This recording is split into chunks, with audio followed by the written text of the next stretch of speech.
Hello watchers, welcome channel beast watcher. आज की इस वीडियो हम लोग बात करने जा रहे हैं jujutsu Kaisen the killing game season 3 episode 1 से 7 तक के रिकैप के बारे में। इस वीक जेजे के ब्रेक पे था तो एपिसोड 8 हमें देखने को नहीं मिला, हमें यहाँ पे रिकैप एपिसोड देखने को मिला है। तो उसी रिकैप एपिसोड के बारे में बात करेंगे और यहाँ पे आपको क्विक रिकैप देंगे ताकि पिछले आपको सारे एपिसोड रिवाइज हो जाए। फाइनली जो हमारे प्लेयर्स हैं वो कलिंग गेम में एंटर करने वाले हैं। यूजी इतादोरी के साथ साथ 3 लोग और जो है यहाँ पे प्लेयर बन के जा रहे हैं कलिंग गेम के अंदर, कलिंग गेम को स्टॉप करने के लिए। कलिंग गेम एक डेथ मैच है जुजुत्सु सॉर्सरर्स के बीच में। इसको स्टार्ट करने वाला कोई और नहीं, केंजाकू है, जो पहले नोरितोशी कामो था मीजी एरा के अंदर, जिसके बाद वो पोजेस करता है अपने गेटो की बॉडी को और इस कलिंग गेम को अंजाम देता है। इस पर्टिकुलर एक्ट को जुजुत्सु का टेररिज्म बोला जा रहा है और हिस्ट्री में इससे बड़ी चीज कोई नहीं हुई है। तो चलिए इस रिकैप को स्टार्ट कर लेते हैं। बाकी आप में से जिसने भी अब तक चैनल को सब्सक्राइब नहीं किया है प्लीज चैनल को सब्सक्राइब कर लेना, क्योंकि हम पूरा जेजे के कवर करने वाले हैं अब से लेके पूरा एंडिंग तक। एंड इसके अगर प्रीक्वल सीक्वल आते हैं तो उसको भी। आप में से 90% लोग चैनल पे आ रहे हैं, विजिट कर रहे हैं, वीडियोस देख रहे हैं, पर सब्सक्राइब नहीं कर रहे हैं। इसके साथ साथ हम लोग Fire Force, My Hero Academy Vigilantes, Hell's Paradise जैसे एनीमे भी कवर कर रहे हैं, जो कि वीकली बेसिस पे हमारे चैनल पे कवर हो रहे हैं। तो प्लीज अगर आप थोड़ा सपोर्ट दिखाना चाहते हैं सब्सक्राइब और वीडियो को लाइक जरूर करिएगा। रिकैप की शुरुआत ऐसे करते हैं कि सडनली जो है जापान के अंदर 10 कॉलोनीज हमें देखने को मिलती हैं। ये कॉलोनीज एक क्लोज्ड बैरियर है, इनके बीच में सॉर्सरर्स का डेथ मैच चल रहा है, जिसे सेटअप करने वाला कोई और नहीं केंजाकू है और यही कलिंग गेम है। सीजन के स्टार्टिंग में हम लोग को अपने चोसो और यूजी दिखाए जाते हैं, जहाँ पे शुभिया इंसिडेंट के बाद यूजी की हालत थोड़ी सी खराब होती है, मतलब उसे मेंटल स्ट्रेस हो रहा था और चोसो उसके साथ ही होता है, क्योंकि वो जान चुका होता है कि यूजी मेरा ब्रदर है। और करंटली यूजी ये फील कर पा रहा है कि सुकना की जो पावर है पहले से वो बढ़ चुकी है और सुकना जो है वो फुशिगुरु के साथ कुछ तो प्लानिंग प्लॉटिंग करने वाला है। और इसके साथ साथ यूजी ने कई सारे लोगों को मारा है, मतलब मारा तो किसी और ने है, बट यूजी जान रहा है कि वो उसकी बॉडी के थ्रू ही हुआ है, तो वो उसे गिल्ट तो है उस चीज का, जिसकी वजह से वो औरों के साथ नहीं रहना चाहता है। तो वो चोजो के साथ मिलकर आसपास की जो कर्स स्पिरिट बाहर बह रही होती है, निकल रही होती है, उनको रोकने का काम कर रहा होता है। और टोक्यो जो है करंटली काउंटलेस कर्स स्पिरिट से भरी हुई है। इन सभी को अपने केंजाकू ने ही रिलीज किया है और लोगों का निकलना आना जाना यहाँ पे बंद कर दिया गया है। और ये बातें टीवी रिपोर्टिंग में भी चल रही है, न्यूज पे भी चल रही है। और जुजुत्सु हाई ने कुछ जो है अनाउंसमेंट्स भी कर रखी हैं, मतलब जुजुत्सु हेडक्वार्टर ने। पहला ये है कि जो अपना गेटो है उसको जिंदा मान लिया गया है और उसको जो है डेथ स्टेटमेंट भी दी गई है जुजुत्सु हेडक्वार्टर्स के द्वारा। दूसरा जो है वो ये है कि जो अपना सातोरू गोजो है उसको जो है सुबह इंसिडेंट के दौरान कैद कर लिया गया है और उसको इस वजह से जुजुत्सु सोसाइटी से बाहर निकाल दिया गया है। और इसके साथ साथ अगर कोई ये ट्राई करता है कि उसको दोबारा से अनसील किया जाए या फिर उसके सील से उसे बाहर निकाला जाए तो इसे जुजुत्सु हेडक्वार्टर्स क्राइम मानने वाले हैं। तीसरा यहाँ पे ये बताया जाता है कि मासामिची जो यागा है उसे भी डेथ दी गई है जुजुत्सु हाई द्वारा, मतलब स्टेटमेंट अभी दी गई है और इसका कारण कोई और नहीं गोजो और गेटो ही है। चौथी बात यहाँ पे ये बताई गई थी कि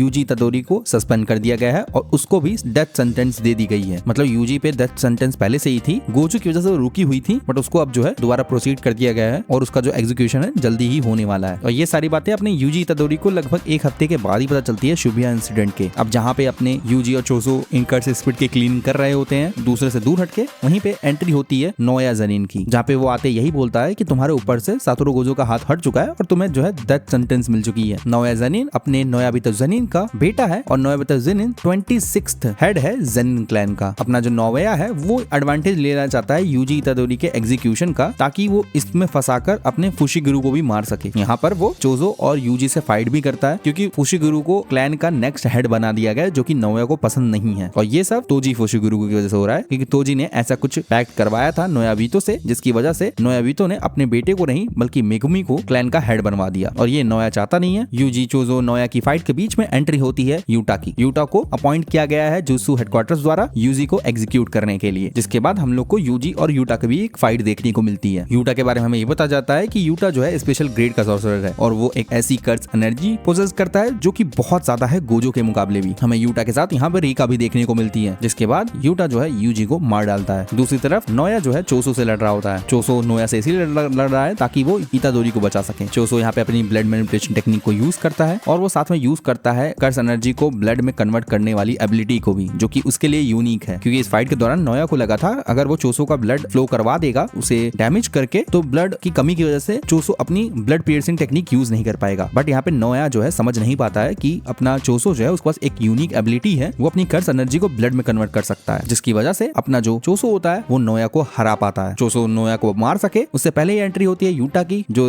इस फाइट में डिस्टर्बेंस डालता है और वो यूजी को लेके आया होता है, यूजी जो कि मर चुका होता है। यूटा अपने नोया को हील करता है अपनी रिवर्स कर्स टेक्निक को यूज करके, जो कि यूटा यूज कर सकता है लोगों को हील करने के लिए। जिसके बाद हम लोग यहाँ पे सरप्राइजिंगली ये देखते हैं कि अपना यूजी जिंदा है, जहाँ पे यूटा बताता है कि उसे गोजो नहीं बोला था कि वो यूजी का ध्यान रखे, और दूसरी तरफ हेडक्वार्टर ने उसे यूजी को मारने के लिए बोल रखा था, जिसकी वजह से वो ये नाटक करने के लिए मजबूर हुआ। यूटा यूटा ने एग्जीक्यूशनर का पोस्ट इसलिए लिया था यूजी के लिए ताकि वो यूजी को बचा सके। इन दोनों की बातों के बीच एंट्री होती है मेगुमी फुशिगुरु की और लगभग अब तक एक हफ्ता बीत चुका है शिबुया इंसिडेंट्स को हुए, जहाँ पे यूजी को काफी ज्यादा रिग्रेट होता है कि उसने बहुत सारे लोगों को मार रखा है। लेकिन यहाँ पर मेगुमी उसे मोटिवेट करता है और बोलता है कि तुम मुझे बचाओ, मुझे बचाने से स्टार्ट करो। मेगुमी आगे बताता है कि उसकी जो बहन है सुमिकी उसे भी कलिंग गैंग में खींचा जा रहा है, जिसके लिए उसे इतादोरी की हेल्प चाहिए। हमें बताया जाता है कि केंजाकू ने यूज किया था आइडल ट्रांसफिगरेशन ताकि वो अल्टर कर सके कुछ ब्रेन्स को, जिसमें उसने 1000 नॉट सॉर्सरर को सॉर्सरर में कन्वर्ट कर दिया और उनको फोर्स किया कि वो कलिंग गेम में पार्टिसिपेट करें। और उसमें से ही एक अपनी मेगुमी की बहन भी है सुमिकी। जिसके बाद यूजी इतादोरी पूछता है कि मेगुमी बताओ हमें क्या करना है। मेगुमी कहता है कि हम लोग जुत्सु हाई वापस जाएंगे और टेंगिन से कांटेक्ट करेंगे। जिसके बाद नवंबर 9 को यहाँ पे जो पूरी टीम होती है यूजी, मेगुमी, माकी, चोसो, यूटा, यूकी, ये सब के सब पहुंचते हैं जुत्सु हाई के सबसे नीचे टॉम्ब ऑफ स्टार वाली जगह पे, जहाँ पे वो लोग मिलते हैं टेंगिन से। जिसके बाद इन सभी को पता चलता है केंजाकू के ऑब्जेक्टिव के बारे में, उसके प्लान के बारे में, जो कि टेंगिन एक्सप्लेन करती है या करता है, जहाँ पे केंजाकू के प्लान को रोकने के लिए उन्हें टेंगिन को गार्ड करना पड़ेगा सबसे पहले, और इसी के साथ साथ उन्हें गोजो को भी छुड़ाना पड़ेगा प्रिजन रियान के अंदर से। जिसके बाद ये सब लोग मिलकर डिसाइड करते हैं कि चोसो और यूकी जो है टेंगिन को गार्ड करेंगे और जो बाकी लोग हैं वो कलिंग गेम में पार्टिसिपेट करेंगे, जहाँ पे इनका गोल है कि वो लोग एंजल को फाइंड करेंगे जो कि एक सॉर्सरर है जो कि गोजो को सील से अनसील कर सकती है। और इसी के साथ साथ वो लोग कुछ ऐसी प्लानिंग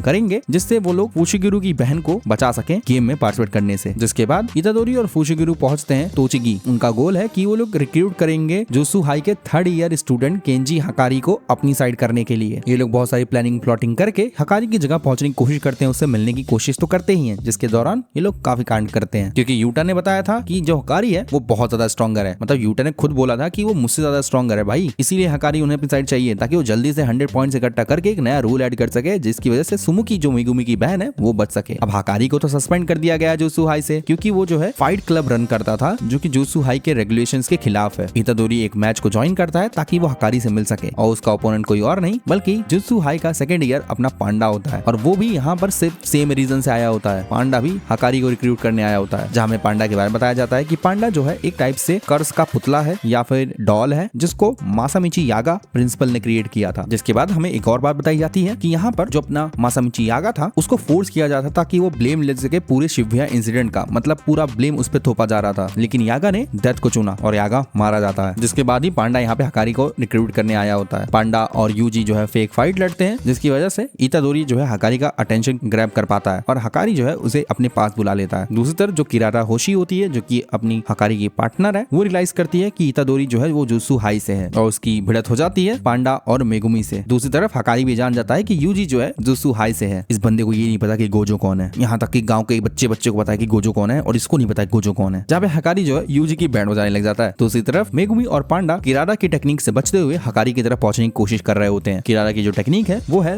लव रेंडेवू। मेगुमी इसको फिगर आउट करता है कि इस टेक्निक के अंदर किरारा जो है ऑब्जेक्ट को या फिर कर्स एनर्जी को स्टार अपॉइंट करती है। उन स्टार्स को एक पैटर्न फॉलो करना रहता है जो कि रियल कॉन्स्टलेशन में भी होता है और इसी तरह मेगुमी जो है सक्सेसफुली किरारा की टेक्निक को डिबग करता है और उसे अपनी बात सुनने पे मजबूर करता है। दूसरी तरफ हम लोग देखते हैं कि अपना यूजी जो है हकारी से पिट रहा होता है, बट यूजी यहाँ पे टिका होता है अपने बातों पे कि उसे हकारी अपने साथ तो चाहिए ही चाहिए क्योंकि उसके सीनियर्स ने बोला है हकारी पावरफुल है और उसकी जरूरत तो पड़ेगी ही पड़ेगी। बट हकारी इस चीज के लिए तैयार नहीं होता है, वो अपने लाइफ को रिस्क में नहीं डालना चाहता किसी और के लिए, इसीलिए हकारी यूजी का पैशन देखना चाहता था। बट यूजी कहता है कि उसके पास पैशन नहीं है, वो कॉग है, वो एक मशीन का ऐसा टुकड़ा है जिसकी वजह से ये मशीन रन करती रहती है और उसका काम कर्सेस को मिटाना है। बट हकारी को ये बातें पसंद नहीं आ रही होती है और वो उसे धुले जा रहा होता है। बट यूजी है वो रेजिस्ट कर रहा होता है हकारी को। यूजी अपनी मरने के हालत तक भाई हकारी को मनाने के लिए तैयार था और हकारी उसकी आंखों में पैशन देखता है और किरारा भी उसको समझाती है, जिसके बाद हकारी यहाँ पे मान जाता है। जिसके बाद अचानक से यहाँ प्रकट होता है कोगेन। कोगेन जो है वो गेम मास्टर नहीं है, एक शिकिगामी है जो कि हर प्लेयर के साथ जुड़ा रहता है जैसे ही वो कलिंग गेम में पार्टिसिपेट करते हैं। कोगेन यहाँ पर इतादोरी से अटैच हो चुका होता है और इसी दौरान वो एक अनाउंसमेंट करता है। अनाउंसमेंट ये होती है कि नया रूल ऐड हुआ है कलिंग गेम के अंदर, मतलब पहले तो 8 रूल थे ही, एक नया रूल ऐड कर दिया गया है जो कि अलाउ करता है कि आप लोग जो है प्लेयर की इंफॉर्मेशन चेक कर सकते हैं, कौन प्लेयर कहाँ पर है, क्या नाम है, क्या रूल उसने नया ऐड किया है, उसके पॉइंट्स कितने हैं, ये सब आप जान सकते हैं इस नए रूल के रिगार्डिंग। जिसके बाद फुशिगिरु अपना दिमाग लगाता है और इस नए रूल को यूज करते हुए उन लोगों को ढूंढता है जिन सॉर्सरर जो कलिंग गेम में है और उनके 100 पॉइंट्स अभी हो चुके हैं, क्योंकि 100 पॉइंट वाला बंदा ही नया रूल ऐड कर सकता है, क्योंकि मेगुमी चाहता है कि उस 100 पॉइंट से यूज करके वो लोग कलिंग गेम में एक ऐसा रूल ऐड कर सके जिसकी वजह से मेगुमी की बहन बच सके और वो लोग ये बिना किसी को मारे करना चाहते हैं। तो ऑलरेडी जिसके पास 100 पॉइंट्स हैं उसको अपनी साइड करके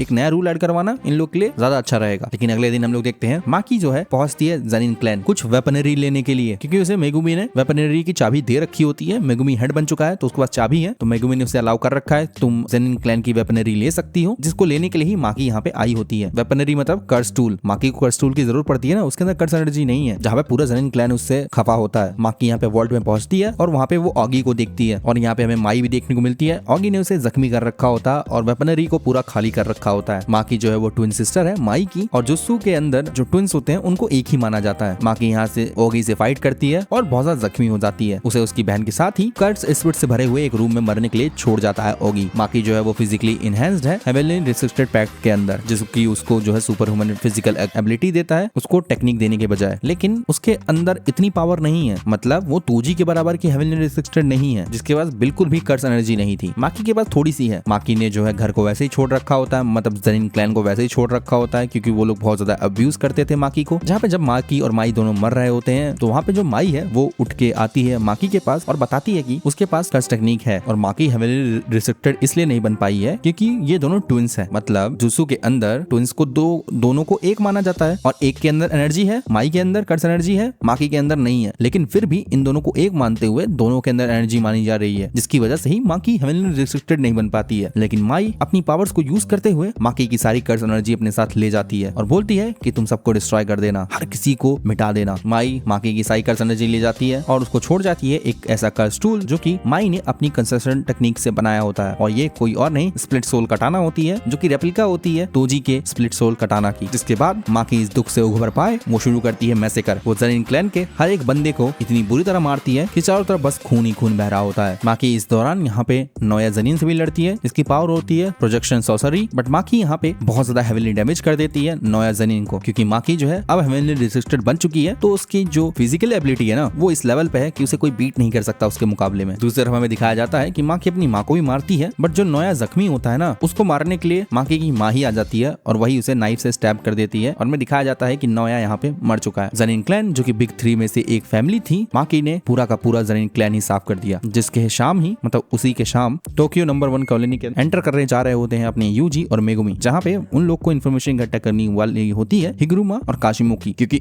ये दोनों प्लेयर ही होते हैं जिनके पास 100 पॉइंट्स होते हैं। जिसके बाद यूजी एंटर करता है कलिंग गेम के अंदर, मतलब कलिंग गेम के किसी बैरियर के अंदर, तो वो रैंडमली कहीं भी टेलीपोर्ट हो रहा होता, और ऐसा ही होना था इस 9 लोकेशन के अंदर। अगर आप बैरियर में जाते हो तो आप कहीं भी टेलीपोर्ट हो सकते हो। वैसे ये बैरियर रूल है तो इसे मेन रूल में इंक्लूड नहीं किया गया था, मतलब ये कलिंग गेम के 8 या 9 रूल में से नहीं था, ये जनरल रूल थे। तो यहाँ से इतादोरी और मेगुमी जो एक साथ जा रहे होते हैं वो लोग डिफरेंट लोकेशन पे पहुंच जाते हैं, टेलीपोर्ट हो जाते हैं। यूजी के ऊपर एक न्यू बीट हंटर की टीम जो होती है वो हमला कर देती है, एक जेट गर्ल होती है, एक यहाँ पर हेलीकॉप्टर गाय होता है, और दूसरी तरफ मेगुमी के सामने भी एक लड़की आ जाती है जो कि उसे बहला फुसला रही होती है, और मेगुमी और इतादोरी दोनों ही हिगुरुमा को ढूंढ रहे होते हैं। इतादोरी उन दोनों लोगों से लड़ता है, मतलब जेट गर्ल और हेलीकॉप्टर गाय से। जिसके बाद उसे अपने स्कूल का फ्रेंड या फिर कोई ऐसा बंदा मिलता है जो कि जानता था कि इतादोरी है, जिसका नाम एमआई होता है। जिसके बाद मेगुमी उस लड़की को फॉलो करता है, यूजी इस लड़के को, और दोनों ही हिगुरुमा की तरफ बढ़ रहे होते हैं, जहाँ पे दोनों ही अलग अलग लोकेशन देते हैं कि हिगुरुमा कहाँ पर है, मतलब दोनों में से कोई एक तो झूठ बोल ही रहा है। और देखा जाए अब तक 12 दिन हो चुके हैं कलिंग गेम को स्टार्ट हुए, और हमारे सॉर्सरर्स भी हैं वो भी इस गेम में एंटर कर चुके हैं इस गेम को रोकने के लिए। तो ये था अब तक के एपिसोड 1 से लेकर 7 तक का रीकैप जुजुत्सु काइसेन सीजन 3 का। आपको बताना आपको कितना पसंद आया, डिटेल्स को यहाँ पे हाईलाइट किया गया है ताकि आप लोग को अगले सारे एपिसोड ब्रेक के बाद भूल ना जाओ और सब कुछ याद रहे। बाकी जल्दी ही मिलते हैं जुजुत्सु काइसेन के नए एपिसोड के साथ, तब तक के लिए बी द वॉचर।